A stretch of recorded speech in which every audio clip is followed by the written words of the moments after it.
La plus jeune a 17 ans, la plus âgée 33, moyenne d'âge de l'équipe de France de roller hockey 24 ans. Des filles rapides, agiles, stratèges, plus régulières que les garçons en termes de résultats, 4 fois médaillées de bronze en 2005, 2006, 2007 et 2011. Ce soir, elles joueront contre la Colombie.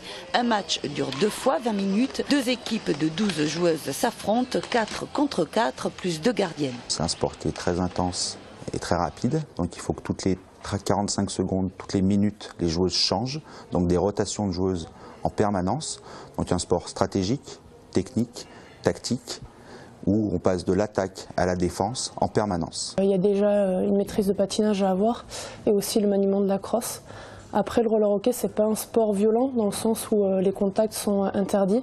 Par contre, voilà, c'est un sport engagé et physique où il y a énormément de duels. Objectif de l'équipe, finir premier de poule. Pour cela, il faudra battre les Colombiennes ce soir, l'Angleterre demain et la République tchèque dans 3 jours. Il y a un système où on croise avec d'autres poules, si on finit premier ou deuxième de poule. Et si on est deuxième de poule, on joue contre les USA. Les USA, sur 11 éditions, c'est 8 fois champion du monde.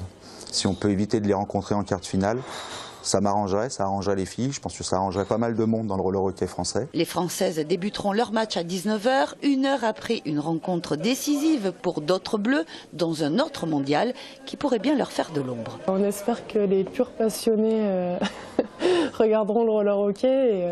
Et, là, c'est vrai que les championnats du monde cette année, c'est en France, donc on s'est dit ça sera le meilleur moyen pour faire médiatiser notre sport. Et ça tombe pendant la Coupe du Monde de football. Donc ça sera un petit peu plus difficile, surtout que les Français sont bons, tant mieux pour eux. Donc on verra, mais faut se concentrer sur notre compétition. Peu importe si la salle est pleine, si les gens regardent le foot. Nous, on attend ça depuis trop longtemps. Les équipes seniors femmes et juniors jouent cette semaine. Coup d'envoi lundi prochain, le 7 juillet, des premiers matchs des seniors hommes. À noter que toutes les rencontres sont visibles sur le site de la Fédération internationale de roller skating et qu'une émission quotidienne résumant toutes les rencontres diffusée sur Facebook.